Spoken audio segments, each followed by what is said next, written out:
Hello everyone. जैसा कि हमने डिसाइड किया था कि हम फर्स्ट डे तो हम नोट्स को देख के रिवीजन करेंगे और डिस्कशन करेंगे, लेकिन थर्ड फोर्थ और सेवन्थ डे हम विदाउट नोट्स डिस्कस करेंगे। ठीक है, तो आज है फर्स्ट डे और फर्स्ट डे जो हमने कंप्लीट की है वो एनसीईआरटी सेवन्थ क्लास की जियोग्राफी की बुक। ठीक है, ओके। फ़िलहाल मेरे पास हिंदी की बुक थी तो मैंने उसी को ही कवर कर लिया। नेक्स्ट जो वीडियो आएगी उसमें मतलब जो आगे आएगी ना, वैसे ही मैं मोस्टली कवर हिंदी का करूँगी, लेकिन साथ साथ इंग्लिश भी कवर करूँगी। ओके, सो स्टार्ट करते हैं।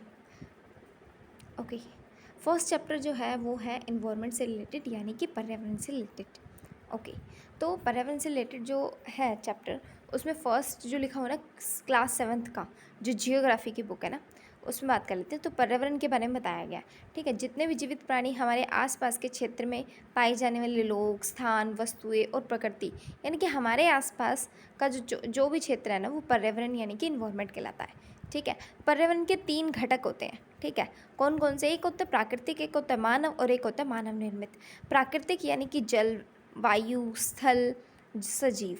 जल से जलमंडल, वायु से वायुमंडल, स्थल से स्थलमंडल, सजीव से जैवमंडल। ठीक है, दूसरा आता है मानव। मानव में कौन से आएंगे? मानव निर्मित में इमारतें, पार्क, उद्योग, सड़कें, ये सारी क्या है? मानव निर्मित। एक आता है मानव। मानव में क्या आएगा? व्यक्ति, परिवार, समुदाय, धर्म, राजनीतिक, ये सारे किस में आएंगे? मानव में। ठीक है, 3 घटक समझ आगे। कौन कौन से थे? एक प्राकृतिक, एक मानव निर्मित और एक मानव। ठीक है, अब प्राकृतिक पर्यावरण के बारे में समझ लेते हैं। ठीक है, मैंने 3 घटक बताए थे ना पर्यावरण के, एक तो प्राकृतिक पर्यावरण, एक मानव पर्यावरण और एक मानव निर्मित पर्यावरण। ठीक है, अब प्राकृतिक पर्यावरण के बारे में बात कर लेते हैं। प्राकृतिक पर्यावरण में 4 आते हैं। कौन कौन से? जलमंडल, वायुमंडल, स्थलमंडल और जैवमंडल। ठीक है, जलमंडल, वायुमंडल। जलमंडल में क्या होता है? जल के क्षेत्र। ठीक है, एक सेकेंड। जल के क्षेत्र को, ठीक है, जल के क्षेत्र को कहते हैं। एग्जाम्पल जैसे कि नदी, झील, समुद्र, महासागर, ये क्या है? जल के क्षेत्र है ना, तो जल के क्षेत्र को क्या कहते हैं? जलमंडल। ओके, सेकंड आता है वायुमंडल। वायुमंडल में क्या आएगा? पृथ्वी के चारों ओर जो फैली हुई वायु की पतली परत है ना, उसको हम क्या कहते हैं? वायुमंडल कहते हैं। और पृथ्वी की जो ग्रेविटेशन फोर्स है, यानी कि गुरुत्वाकर्षण बल है, वो चारों ओर वायुमंडल को थामे रखता है। इतना याद रहेगा। और सूर्य की जो झुलसने वाली गर्मी होती है ना, उसकी हानिकारक किरणों से हमें कौन बचाता है? वायुमंडल। अब वायुमंडल बना किससे होती है? संरचना क्या होती है? वायुमंडल की जो संरचना होती है वो होती है गैस से, धूल कण से और जल वाष्प से। ठीक है, जल वाष्प यानी कि वाटर वेपर, धूल कण यानी कि डस्ट पार्टिकल, गैस यानी कि जो भी हमारी कार्बन डाइऑक्साइड, ऑक्सीजन गैस है वो। ओके, समझ आ गया? ओके, आगे देखते हैं स्थलमंडल। मैंने आपको 4 बताए थे इसमें प्राकृतिक पर्यावरण में। कौन कौन से? जलमंडल, वायुमंडल, स्थलमंडल और जैवमंडल। तो स्थलमंडल के बारे में बात कर लेते हैं। देखो, सिंपल सा समझो कि जो हम वन, कृषि, ठीक है, जो हम वन, कृषि और मानव बस्तियों के लिए भूमि, पशुओं को चरने के लिए घास स्थल, जो भी खनिज संपदा है ना, वो सारी की सारी स्थलमंडल में आती है। यानी कि पृथ्वी की जो ऊपरी परत है ना, पृथ्वी की जो ठोस परत और ऊपरी परत जिसको परपटी कहते हैं, है ना, उसको वो आते हैं स्थलमंडल में। जैसे जितने भी चट्टानें होगी, खनिज से बना हो गया, ठीक है, मिट्टी से ढके हो गए पहाड़, पठार, मैदान, घाटी, विभिन्न स्थलाकृतियाँ, जटिल धरातल, ठीक है, और महाद्वीप के साथ महासागर पर भी जो पाई जाने वाले जितने भी धरातल पे है, ठीक है, महासागर के नीचे भी धरती होती है ना, वो सारी किस में आती है? स्थलमंडल में आती है। ठीक है, अब बात कर लेते हैं जैवमंडल की। जैवमंडल कौन से होते हैं? जैवमंडल कहा जाता है सजीव संसार, ठीक है, जीवित संसार को जितने भी पादप है, यानी कि पेड़ पौधे और जीव जंतु है, वो मिलकर निर्माण करते हैं। मतलब पृथ्वी का वो संकीर्ण क्षेत्र जहाँ स्थल, जल और वायु मिलकर जीवन संभव बनाते हैं। कौन कौन? जल, स्थल और वायु मिलकर जो जीवन को संभव बनाते हैं ना, उसको बोलते हैं जैवमंडल। ठीक है, अब जैवमंडल के बारे में तो समझ लिया। एक परितंत्र के बारे में और समझ लो यार, परितंत्र क्या होता है। ठीक है, ऊपर वाले में क्या था यार, जो मैंने जैवमंडल बताया, इसमें क्या था? जीव जंतु मिलकर निर्माण कर रहे हैं। ठीक है, ऐसा संकीर्ण क्षेत्र जहाँ पे स्थल जल वायु मिलकर जीवन संभव बनाते हैं। लेकिन परितंत्र देखो क्या है, इसमें क्या है, इसमें बायोलॉजिकल प्रोसेस भी आ जाएगा। इसमें क्या है, जीवधारियों का आपसी एवं अपने आसपास के पर्यावरण के बीच का संबंध परितंत्र निर्माण कहलाता है। मतलब ये कि ऊर्जा और पदार्थ के स्थानांतरण से संबंधित है। मतलब उसमें तो सिर्फ मटेरियल थे, लेकिन इसमें ऊर्जा भी है, एनर्जीज भी हैं और पदार्थ के स्थानांतरण का संबंध बताया गया है। मतलब जैसे कि अधिक वर्षा वाले वन है, घास स्थल है, रेगिस्तान है, पर्वत, झील है, नदी, महासागर, ताल भी एक परितंत्र है। वहाँ पे जितने भी जीव जंतु आपस में जो भी ऊर्जा प्रदान कर रहे हैं या ले रहे हैं, या पदार्थ प्रदान कर रहे हैं या ले रहे हैं, वो क्या बनाता है, परितंत्र। वह तंत्र जिसमें समस्त जीवधारी आपस में एक दूसरे के साथ तथा पर्यावरण के भौतिक और रासायनिक कारकों के साथ परस्पर क्रिया करते हैं, जिसमें वे निवास करते हैं। उसमें मात्र ये बताया गया था कि जीव जंतु जहाँ रहते हैं, लेकिन इसमें ये भी बताया गया है कि जो भी क्रिया होती है ना, भौतिक और रासायनिक कारकों के साथ परस्पर क्रिया करते हैं ना, जिसमें निवास करते हैं, वो परितंत्र कहलाता है। ठीक है, समझ आ गया जैव मंडल और परितंत्र के बारे में। अब जो सेकेंड चैप्टर है, फर्स्ट चैप्टर बस कंप्लीट है। फर्स्ट चैप्टर में हमने क्या रीड करा, पर्यावरण के बारे में रीड करा, पर्यावरण के घटक के बारे में रीड करा, और जल मंडल, स्थल मंडल ये रीड करे। ठीक है, सेकेंड चैप्टर है हमारा पृथ्वी के अंदर, इंटरनल ऑफ अर्थ। ओके, सबसे जो ऊपरी परत होती है वो होती है परपटी, यानी कि पृथ्वी की सतह की सबसे ऊपरी परत, सबसे पहली परत जो सबसे ऊपर जो हम देखते हैं ना, वो होती है परपटी। उसको क्या बोलते हैं, परपटी।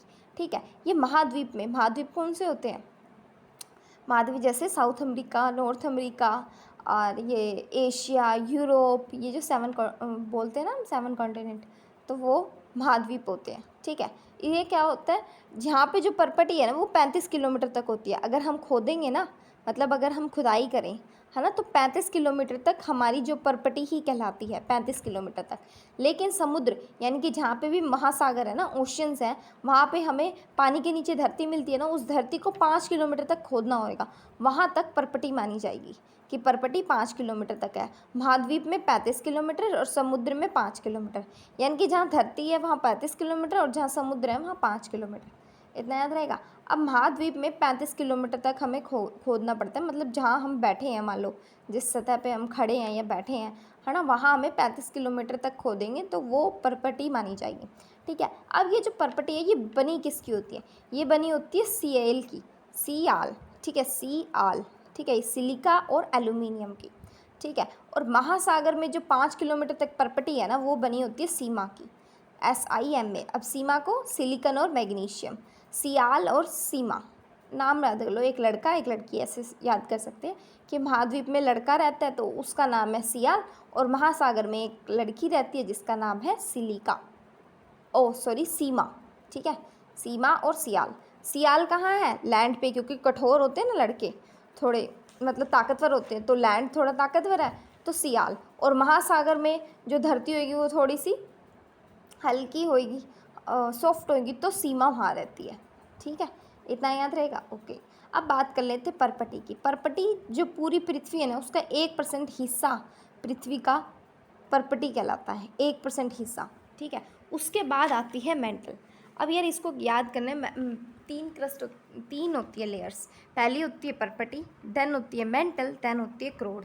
अब यार इसको याद कैसे करें, देखो परपटी है, किसी ने खुदाई करी परपटी में, वो खोता खोता मेंटल हो गया, ऐसे सोचना पड़ेगा कि खोता खोता मेंटल हो गया। ठीक है, मेंटल होने बाद क्या होगा, मेंटल होने बाद उसे सोना मिल गया और वो करोड़पति बन गया। तो इस तरीके से आप याद कर सकते हैं कि फर्स्ट क्या है, परपटी, मतलब उसने खूब खुदाई करी, फिर वो मेंटल हो गया खोता खोता, लेकिन उसके बाद में सोना मिला तो वो करोड़पति बन गया।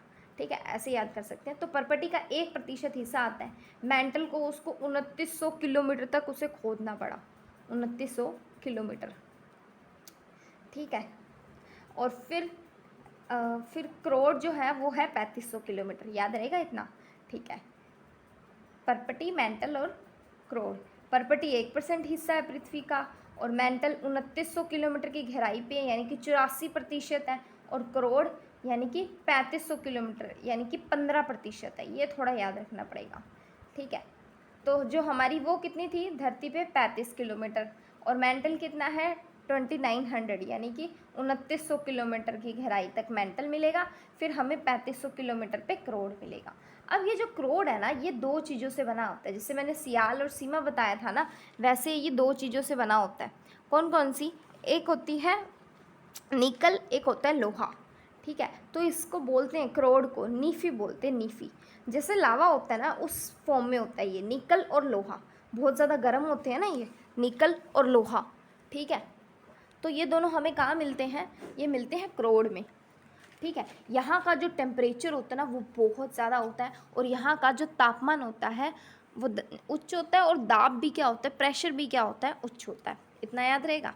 ओके, तो पृथ्वी के आयतन का 1% क्या है? परपटी, 84% मेंटल, और 15% क्रोड। इतना याद रहेगा। और पृथ्वी की त्रिज्या 6371 है।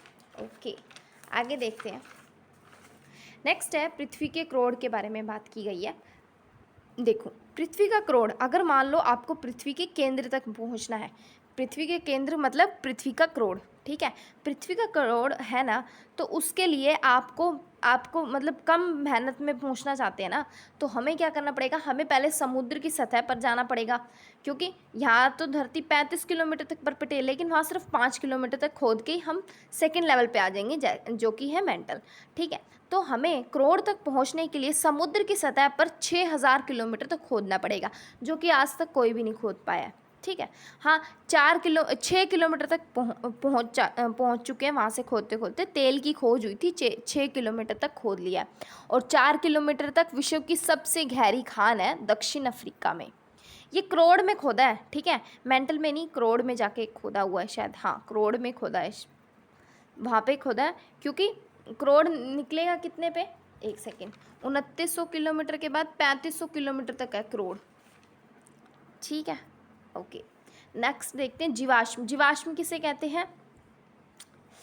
शैलों की जो परतों में दबे मृत पौधे और जंतुओं के अवशेष, मतलब जितने भी पौधे और जंतु के अवशेष जो किसी शैल की परतों में मिल जाते हैं ना, शैल मतलब रॉक्स की परतों में मिल जाते हैं ना, है ना, उसको बोलते हैं जीवाश्म। ठीक है, मतलब दबे हुए मृत पौधे और जंतु, कोई भी जानवर मर जाए तो उसको सभी को क्या बनता है? वो जीवाश्म। अब बात कर लेते हैं रॉक्स के बारे में, यानी कि शैल के बारे में। ठीक है, अब शैल क्या होती है? परपटी अनेक प्रकार के शैलों, परपटी जो है ना वो अनेक प्रकार के रॉक से बनी है। ठीक है, तो परपटी बनाने वाले खनिज पदार्थ को किसी भी प्राकृतिक पिंड को क्या कहते हैं? परपटी बनाने वाले खनिज पदार्थ के किसी भी प्राकृतिक पिंड को क्या कहते हैं? शैल कहते हैं। प्रॉपर्टी यानी कि जिस धरती पे आप खड़े हैं, ठीक है, प्रॉपर्टी बनाने वाले खनिज पदार्थ कौन कौन से होते हैं? लोहा, सोना, ये जितने भी मटेरियल्स होते हैं ना, खनिज पदार्थ के किसी भी प्राकृतिक पिंड को, मतलब कोई छोटा सा पत्थर है, ठीक है, प्राकृतिक पिंड को क्या कहेंगे? शैल कहेंगे, रॉक कहेंगे। रंग, आकार और गठन में सभी अलग अलग होते हैं। तो 3 प्रकार के शैल होते हैं। पहले ये देखते हैं कि शैल बनते कैसे हैं। सबसे पहले आता है इग्नियस रॉक्स, अवसादी और कायांतरित। ठीक है, सबसे पहले किससे निकलते हैं? याद करो, रॉक्स किससे निकलते हैं? रॉक्स निकलते हैं ज्वालामुखी से। ठीक है, जितने भी धरती बनी है वो किससे बनी है? ज्वालामुखी से बनी है। ठीक है, अब ज्वालामुखी के अंदर विस्फोट हुआ तो विस्फोट से द्रवित मैग्मा बाहर निकलेगा। अब द्रवित मैग्मा बाहर निकलेगा तो वो ठंडा होकर क्या हो जाएगा? ठोस हो जाएगा। प्लाज्मा की फॉर्म में होता है ना वो मैग्मा। ठीक है, तो बाहर निकला। अब जब बाहर निकलेगा द्रवित मैग्मा, वो ठंडा होकर ठोस हो जाएगा। तो ठोस होने बाद वो क्या बनाएगा? शैल बनाएगा। क्या बनाएगा? शैल। तो पहला जो रॉक होती है, जो चट्टान होती है, जो शैल होती है ना, उस शैल को बोलते हैं आग्नेय रॉक। क्या बोलते हैं? आग्नेय रॉक, यानी कि इग्नियस रॉक्स। ठीक है, अब इग्नियस रॉक समझ आ गया। ठीक है, अब इग्नियस रॉक्स के 2 पार्ट्स होते हैं, एक होती है अंतर्भेदी, एक होती है बहिर्भेदी।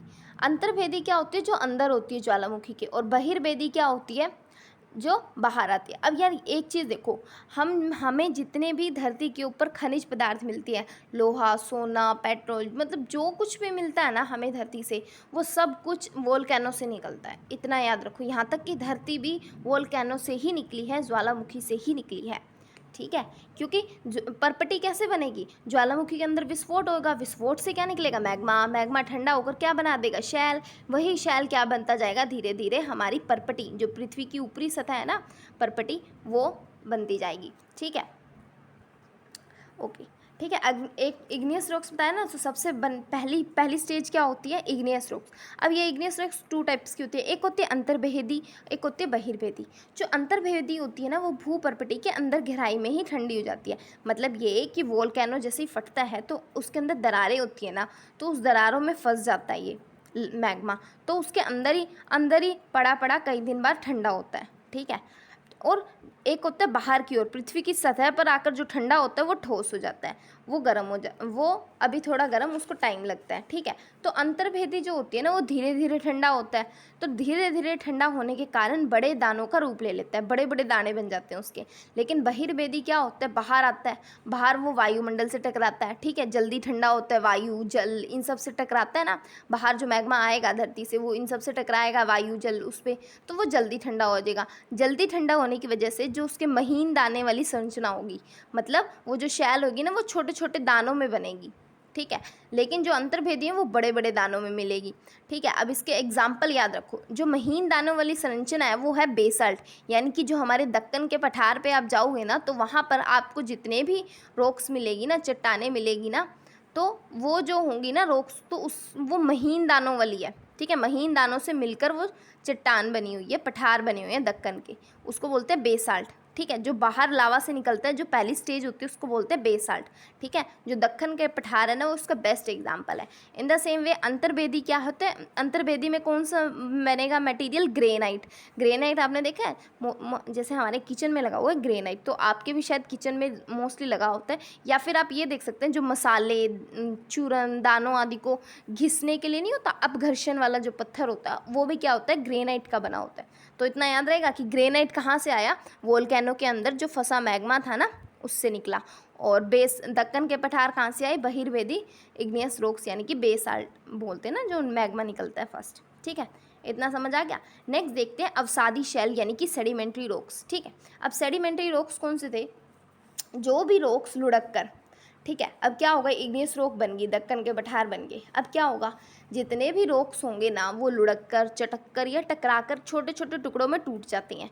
ठीक है। अब जो छोटे कण है ना, उसको बोलते हैं अवसाद, कि भी ये थोड़ा बहुत अवसाद है।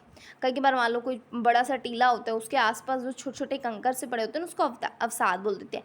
अब क्या होता है, हवा जल आदि से ये इधर उधर चले जाते हैं और कहीं जमा हो जाते हैं, इकट्ठे हो जाते हैं। ठीक है। यही अवसाद दबकर, ठीक है, एवं कठोर होकर शैल की परत बना देते हैं। लेकिन याद रखो, इन अवसादों के ऊपर कोई जीव जंतु मर जाते हैं, पौधे वगैरह भी मर जाते हैं ना, सूक्ष्म जीवाणु, तो ये सारे मिलकर क्या बनाते हैं, अवसादी शैल। ठीक है। अब इसका बेस्ट एग्जाम्पल है बलुआ पत्थर। बलुआ पत्थर देखा है आपने, नहीं देखा ना, मैं बताती हूँ, देखा है आपने, लाल किला देखा है, हाँ, वो इसी से ही बना है, बलुआ पत्थर ही है वो। तो रेत के दानों से, बलुआ पत्थर जो है वो रेत के दानों से बना हुआ है, जो कि लाल किला है। बलुआ पत्थर किससे बना है, रेत के दानों से। तो लाल किला जो बना है वो बलुआ पत्थर से ही बना हुआ है। ओके।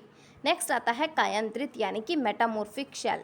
ठीक है। मेटामॉर्फिक रॉक्स कौन सी होती है, जो पहली और दूसरी के बाद बनती है।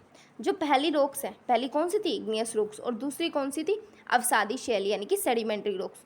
तो ये दोनों शैलें जब उच्च टेम्परेचर पे और उच्च दाब में होती है ना, तो ये कायांतरित में परिवर्तित होती है। जैसे कि अगर चिकनी मिट्टी है, ठीक है, चिकनी मिट्टी है, अब चिकनी मिट्टी स्लेट में परिवर्तित हो रही है। चिकनी मिट्टी किस में कन्वर्टेड हो रही है, स्लेट में। ठीक है। यानी कि या तो ये इग्नियस रॉक्स थी, कौन सी रॉक होगी ये, चिकनी मिट्टी महीन दानों वाली, पता नहीं कौन सी वाली होती है, बट शायद ये चिकनी मिट्टी अवसादी शैल, सेडिमेंट्री रॉक्स ही होती है, जो किस में कन्वर्ट होगी, स्लेट में, जो हम शायद स्लेट यूज़ करते हैं ना बच्चे, वो उसमें कन्वर्ट होंगी। और दूसरा है चूना पत्थर। चूना पत्थर समझते हो, देखो सबसे पहले क्या था, कहीं से चूना निकला, ठीक है, इग्नियस रॉक्स बेसाल्ट निकला, ठीक है, तो उसमें थोड़ा बहुत चूना भी निकल गया होगा, तो चूना का चूना पत्थर बन गया। क्यों बन गया, अवसादी शैल से बन गया। अब चूना पत्थर किस में कन्वर्ट हो गया, संगमरमर में। क्यों कन्वर्ट हुआ, क्योंकि उस पर टेम्परेचर और प्रेशर ज़्यादा बना। अब संगमरमर का बेस्ट एग्जाम्पल देखना है ना आपको, मेटामॉर्फिक का मैं बताती हूँ कौन सा है, ताजमहल। जो ताजमहल है ना, वो बेस्ट एग्जाम्पल है कायांतरित रॉक्स का, क्योंकि वो संगमरमर से बना है, दैट इज़ मार्बल से बना है। ठीक है। लेकिन मार्बल कहाँ से बना, पहले चूना पत्थर कई सालों तक दबा रहा, ठीक है, चूना पत्थर कई सालों तक दबा रहा, और उसके बाद क्या बना, जैसे कोयला किस में कन्वर्ट हो जाता है, डायमंड में। अब कोयला जो डायमंड में कन्वर्ट होता है, बहुत ज़्यादा कोयले की खदान होती है, तो वहाँ से निकलते हैं हीरे की खदान निकलती है, कई बार हमने सुना ना हीरे की खदान, तो पहले वो कोयले की खदान होती है, फिर हीरे की। वो उच्च टेम्परेचर और उच्च प्रेशर के बाद कोयले में से क्या निकलता है, हीरा निकलता है। हीरा ही निकलता है ना, सोना नहीं, हाँ हीरा ही निकलता है। कोयले से क्या बना, डायमंड। उसी तरह संगमरमरी चूना पत्थर से क्या बना, संगमरमर, यानी कि ताजमहल, लेकिन हाई टेम्परेचर और हाई प्रेशर के बाद। अब बात कर लेते हैं शैल चक्र यानी कि रोक साइकिल, जो इससे प्रीवियस वीडियो शायद मैंने उसमें भी डिस्कस करा था कि एनसीईआरटी पढ़ना क्यों इम्पोर्टेंट है। ठीक है, वो यही रीज़न था शैल चक्र। मुझे शैल चक्र में सिर्फ इतना पता था कि वोल्केनो से द्रवित मैग्मा निकला, ठीक है, बेसाल्ट जो बाहर आया ना मैग्मा, वो ठंडा होगा, जिसको आप बेसाल्ट बोलते हैं, यानी कि इग्नियस रॉक्स भी बोल सकते हैं। ठीक है, अब बेसाल्ट जो है इग्नियस रॉक्स है, वो अवसाद यानी कि तलछट हो गई, फिर वो अवसादी शैल बन गई, अवसादी से कायांतरित शैल बन गई, मुझे इतना पता था। उसके बाद मुझे ये नहीं पता था कि और हाई प्रेशर होगा ना कायांतरित शैल पे, यानी कि मेटामॉर्फिक शैल पे, और हाई प्रेशर होगा और टेम्परेचर हाई होगा ना, तो वापस वो पिघल कर द्रवित मैग्मा बन जाएगी। ठीक है, ओके, आगे देखते हैं। ये जो चक्र है ना, ये पूरा इस तरीके से होता है, यानी कि जो हमारे पास मेटामॉर्फिक रॉक आई, वो वापस कन्वर्ट हो गई किसमें, द्रवित मैग्मा में। ओके, आगे देखते हैं शैल। ये शैल होती क्या, ये देखो, विभिन्न खनिजों से बनी। ठीक है, इतना याद रखो, विभिन्न खनिजों से बनी। अब खनिज क्या होते हैं, सोना, लोहा, कोयला, पेट्रोलियम, प्राकृतिक गैस, लोहा, एल्यूमिनियम। ठीक है, ये सारे क्या होते हैं, खनिज होते हैं, मतलब जो प्राकृतिक रूप में पाए जाने वाले पदार्थ। और ये प्राकृतिक रूप में पाए जाने वाले पदार्थ कहाँ से निकलते हैं, वोल्केनो से निकलते हैं। ठीक है, जिनका निश्चित भौतिक गुणधर्म होता है और निश्चित रासायनिक मिश्रण होता है। इतना याद रहेगा। ठीक है, तो शैल क्या होते हैं, विभिन्न खनिजों से बने। ठीक है, ओके, अब बात कर लेते हैं हमारे थर्ड चैप्टर की। जो हमारा थर्ड चैप्टर है वो हमने स्टार्टिंग में पढ़े थे ना, पृथ्वी के पर्यावरण के घटक। तो प्राकृतिक पर्यावरण के कौन कौन आता है, स्थलमंडल, जलमंडल, वायुमंडल और जयमंडल। तो सबसे एक था स्थलमंडल, तो स्थलमंडल के बारे में बात कर लेते हैं। ठीक है, अनेक प्लेटों में विभाजित, स्थलमंडल अनेक प्लेटों में विभाजित होती है। आपने सुना है इंडियन प्लेट, यूरेशियन प्लेट, है ना, वो सभी इसी में ही है। ठीक है, स्थलमंडल क्या होती है, अनेक प्लेटों में विभाजित, मतलब जो हमारी पर्पटी है ना, वो अनेक प्लेटों में विभाजित है। ठीक है, जिसको बोलते हैं स्थलमंडलीय प्लेट, स्थलमंडलीय प्लेट। ठीक है, प्लेट हमेशा धीमी गति से चारों ओर घूमती रहती है। अब बताओ क्यों घूमती है। ठीक है, वो प्लेट इसलिए घूमती है क्योंकि नीचे जो द्रवित मैग्मा है ना, वो घूम रहा होता है, पिघले मैग्मा के कारण घूमती है। जो प्लेटें क्यों घूमती है, पिघले मैग्मा के कारण घूमती है, और कुछ बहिर्जनित और अंतर्जनित उस पर बल लगता है। अब अंतर्जनित बल कौन सा होता है, बल पृथ्वी के आंतरिक भाव में जो लगता है, जैसे मान लो भूकंप आ गया तो प्लेट हिल जाती है। ठीक है, ज्वालामुखी की वजह से हिल जाती है। ठीक है, भूस्खलन की वजह से हिल जाती है। और बहिर्जनिक बल कैसे लगता है, जैसे कि अपर्दन और निक्षेपण, यानी कि इरोजन और डिपोजिशन के प्रोसेस में भी जो स्थलमंडलीय प्लेट घूमती है। और वैसे ये नॉर्मली क्यों घूमते हैं, क्योंकि मैग्मा होता है, पिघला मैग्मा जो होता है वो कैसा होता है, प्लाज्मा की फॉर्म में होता है ना, थोड़ा थोड़ा ऊपर नीचे हो रहा होता है, उससे भी थोड़ा बहुत इफेक्ट पड़ता है। ठीक है, ओके, आगे देखते हैं। अब वोल्केनो है। ठीक है, वोल्केनो में जो सबसे ऊपर निकलती है वो गैस और राख भी निकलती है, ये तो पता ही है ना, गैस और राख भी निकलेगी खनिज पदार्थ के साथ साथ। ठीक है, तो जो वोल्केनो का जो ऊपर वाला मुंह होता है ना, जहाँ से वोल्केनो निकलता है ना, उसको बोलते हैं क्रेटर। ठीक है, यूँ समझ लो कोई चीज़ क्रिएट करता है ना वोल्केनो, वहीं से ही निकल के अपने को पता चलता है कि यार ये क्रिएट हो रही है चीज़, है ना। तो वो वाले जो ऊपर वाला जो सर्कल सा होता है ना, जहाँ से वोल्केनो से मैग्मा निकलता है, उसको बोलते हैं क्रेटर। ठीक है, और जो नीचे लाइन सी बनी होती है ना, जिसमें से मैग्मा निकल रहा होता है, उसको बोलते हैं निकास। ठीक है, निकासी, पानी की निकासी समझो, बस वो भी ज्वालामुखी से निकल रहा है ना, तो एक किस्म से एक रो सी बनी होती है, उसमें से निकल रहा होता है, तो उसको भी बोल सकते हैं निकासी। ठीक है, अब बात कर लेते हैं भूकंप की। भूकंप में क्या होता है, भूकंप में जो नीचे जो होता है ना धरती के, उसको बोलते हैं उद्गम केंद्र। और उद्गम केंद्र और ठीक उसके ऊपर 90 डिग्री पे, ठीक है, परपेंडिकुलर, वो होता है ऊपर से, जहाँ सेंटर होता है ना, जहाँ पे स्टार्ट होता है भूकंप, उसको बोलते हैं अधिकेंद्र। नीचे क्या है, उद्गम केंद्र, ऊपर अधिकेंद्र। ठीक है, और सर्वाधिक हानि कहाँ होती है, सबसे पास वाला जो एरिया होता है वहाँ पे सर्वाधिक हानि होती है। ओके, आगे देख लेते हैं, स्थलाकृतियाँ देख लेते हैं। ठीक है, अब इसमें अपक्षय और अपर्दन का बताया हुआ है। ठीक है, अपक्षय क्या होता है, पृथ्वी की सतह पर शैलों के टूटने से अपक्षय हो जाता है। ठीक है, अपक्षय किसे कहते हैं, पृथ्वी की पृथ्वी की सतह पर शैलों के टूटने को क्या कहते हैं, अपक्षय। ठीक है। और अपर्दन कैसे कहते हैं? भूदृश्य पर जल, पवन और हिम आदि से होने वाले क्षय को अपर्दन कहते हैं और एक स्थान पर निक्षेपित हो जाते हैं। ठीक है। अब बात कर लेते हैं जलप्रपात की। जलप्रपात क्या होता है? नदी किसी खड़े ढाल वाले स्थान से खड़े ढाल वाली घाटी में गिरती है। जैसे कि आप स्टेयर्स पे चढ़ते हैं तो स्टेयर्स किस तरीके से होती है ना, नदी मान लो उससे जा रही हो तो कैसे बनाएगी? जलप्रपात बनाएगी। सबसे ऊंचा जलप्रपात कहाँ है? दक्षिण अमेरिका में वेनेजुला में एंजल जलप्रपात। ठीक है, वेनेजुला एंजल जलप्रपात। फिर क्या है? एक नॉर्थ अमेरिका और साउथ अमेरिका, यूएसए की सीमा नॉर्थ अमेरिका में कनाडा पर नियाग्रा जलप्रपात।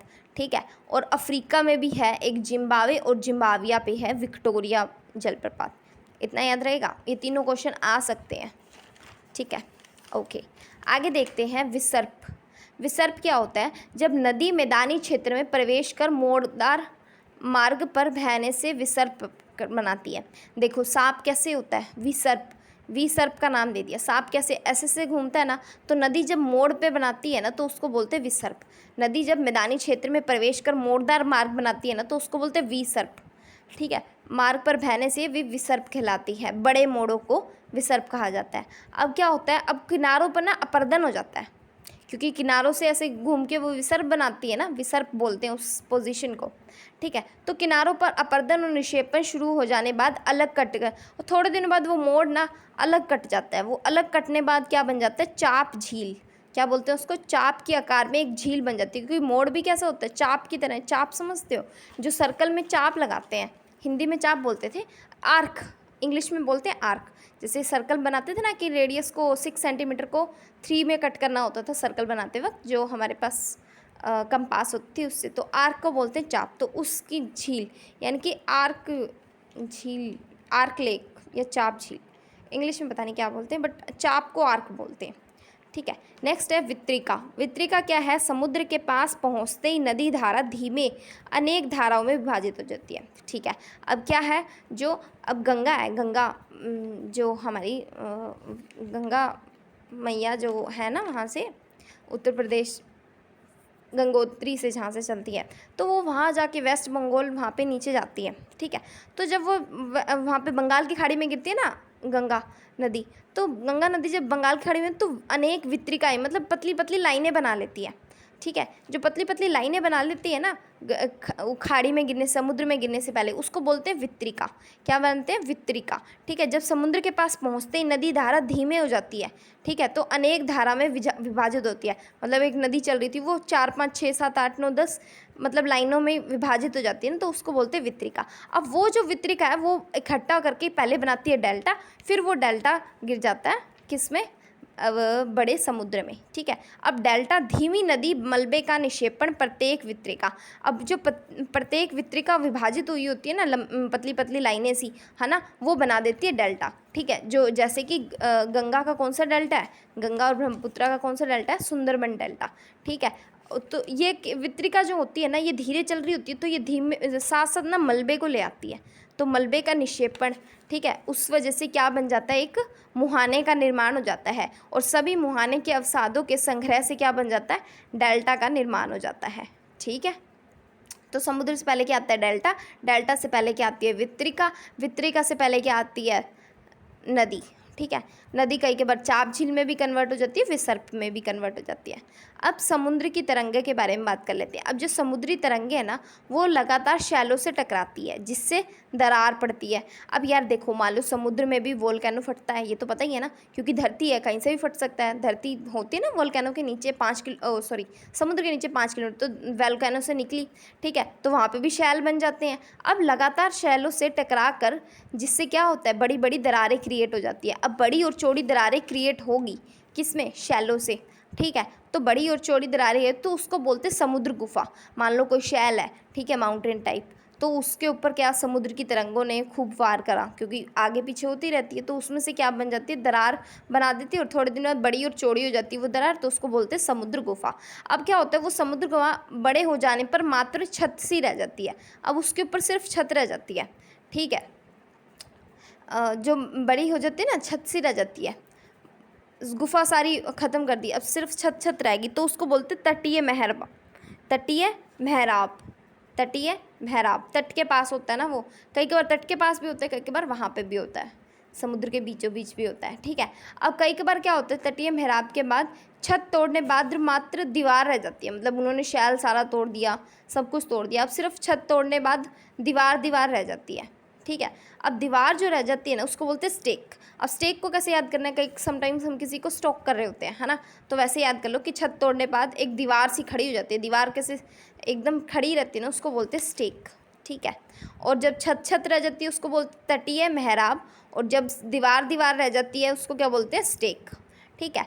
अब जल के ऊपर लगभग ऊर्ध्वाधर उठे हुए ऊंचे शैलीय तट समुद्र भृगु कहलाते हैं, ठीक है। अब ये देखो, जल के ऊपर लगभग ऊर्ध्वाधर उठे हुए ऊंचे शैलीय तट क्या कहलाते हैं, समुद्र भृगु, समुद्र भृगु कहलाते हैं। ऊंचे शैलीय तट जो होते हैं ना वो क्या बोलते हैं, उसको समुद्र भृगु, ठीक है। ओके, फाइनली हमारे 3 चैप्टर हो गए, 4th चैप्टर है वायुमंडल से रिलेटेड, करते हैं उसको भी कवर, ठीक है, या ये वीडियो लंबी ना हो जाए, बाकी मैं देखती हूँ, क्या पता हो जाए इसी में ही। ओके, सो आई विश आप सभी को अच्छा लगा होगा, ठीक है। जो आगे आने वाली वीडियो यही होगी, ये नहीं होगी मतलब इससे कुछ डिफरेंट होगी, लेकिन 3rd डे जो हम रिवीजन करेंगे वो हम इसी का ही करेंगे, ठीक है। फिर 4th डे करेंगे, फिर 7th डे, ठीक है। अब ये 1st डे है ना, तो इसके 3 दिन बाद, 2 दिन बाद हमारा क्या होगा, 3rd डे, 1 2 3 नहीं, हाँ 3rd डे, तीसरे दिन। फिर उस तीसरे दिन के बाद 4th डे कौन सा होगा, 1 2 3 4 काउंट कर लेंगे, देन 7। ये जो रूल है ना ये हम अप्लाई करेंगे, क्योंकि ऐसे कहते हैं कि ये रूल जब आप कर लो ना तो आपके माइंड में चीज़ें फिक्स हो जाती है और अच्छे से याद रहता है। सो मिलते हैं नेक्स्ट वीडियो में। बाकी यार जो भी वीडियो आएगी वो अपने आप खुद को इंट्रोड्यूस कर रही होगी, क्योंकि नहीं पता मुझे आगे कौन सी वीडियो आने वाली है, ठीक है। वैसे तो इसी के पार्ट की ही वीडियो आएगी। मिलते हैं नेक्स्ट वीडियो में, और प्लीज़ कोई मिस्टेक हुई हो तो ज़रूर कमेंट बॉक्स में ज़रूर लिखना।